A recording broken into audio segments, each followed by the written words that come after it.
I'm Kate. I'm Ebong. And I'm Beverly. Today we're dishing with you from PJ Clark's Sidecar. PJ Clark's is known for their famous burger, but some other PJ Clark's specialties include these oysters on the half shell, the shrimp and grits, and check out that hearty Greek chicken salad. PJ Clark's is located at 1600 K Street Northwest in downtown.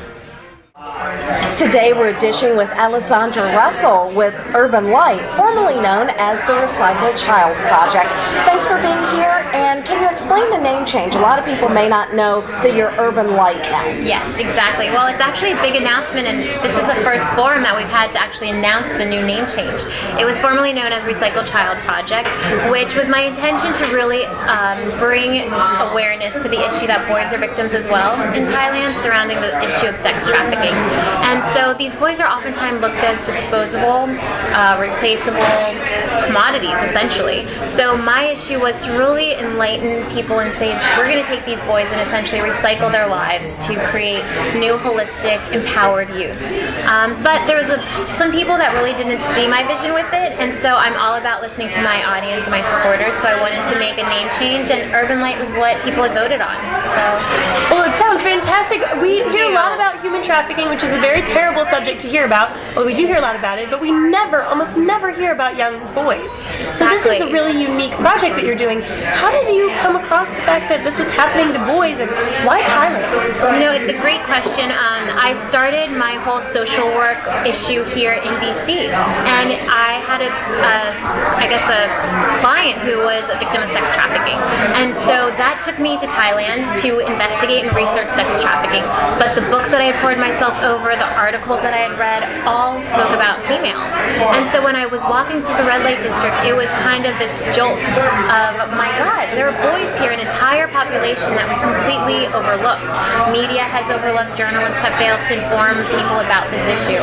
So that was really where my heart stayed, was with the issue of boys being victims of sex trafficking. I would imagine it's probably much tougher for young boys to talk about this.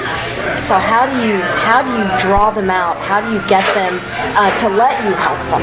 You know, the boys are so resilient, and so often, you know, they're rough around the edges, they have tattoos, they're intimidating to the average person. But when you really allow yourself to share a moment with these kids, the stories they share with you, how resilient they are, it really just opens your heart to them. And so they've just enlightened me so much and allowed me to hear their stories. And I mean, we have so many laughs with them. The first time I remember they saw me coming into the red light district, they looked at me and they were like, oh my gosh, are you lost? Like, this is a boy bar. Like, no girls come in here. And so they really... How did you find that bar? I mean, how did you find your way into these places where this is happening? Who gave you the 411 on where to find this? I was with a group of volunteers, exactly, and it's down a really shady, unlit street, a place where no one would ever stumble upon a place like this because it's so hidden. And yet myself and some volunteers walked through, and we were all just shocked by seeing 11-year-old boys, 14-year-old boys entertaining these sex tourists that were coming for the intention of purchasing these boys for a night or for a week or for however long. Aren't you worried about security walking through something like that? Because for it to be hidden and shady, it comes with its own risks. So It how do you does. deal with To that? you as well. Yeah. So I mean, risks to your life versus as well as the kids. You know what? And for some reason, I fail to realize any of that. It's She's like, that ignorance, caution to the wind. you know? Exactly. And so I really feel like I have this whole soldier, this army of people looking after me, especially the boys. I mean, they see me, and it's like a wildfire going through the red light district. Like, Alex is here, Alex is here, and so you see all the boys come out and greet me. So I really feel like I have a shield of protection surrounding me. So what is the process going from visiting a red light district to where you have the ability to impact the lives and change their lives? It started with one boy. His name was Oi, and he will forever be the reason why I came back to Thailand 5 months later. He shared with me his story, and from that I raised $4,000, thought, I don't know what I'm going to do with this money, but let me see what I can do. Realized that the best way to help these kids at that moment was to create a youth center. And so I did. I created a youth center that allows these boys to have a safe haven away from the streets where they can access health services, doctors, nurses, education. So we're really that link between the boys and the community, a community that normally just overlooks them. So we're really about creating disruption in this pattern of oversight that we've seen so common in Thailand. How do you draw, or how do you capture people's attention? Because as you mentioned at the start, this is not something that is necessarily synonymous with young boys.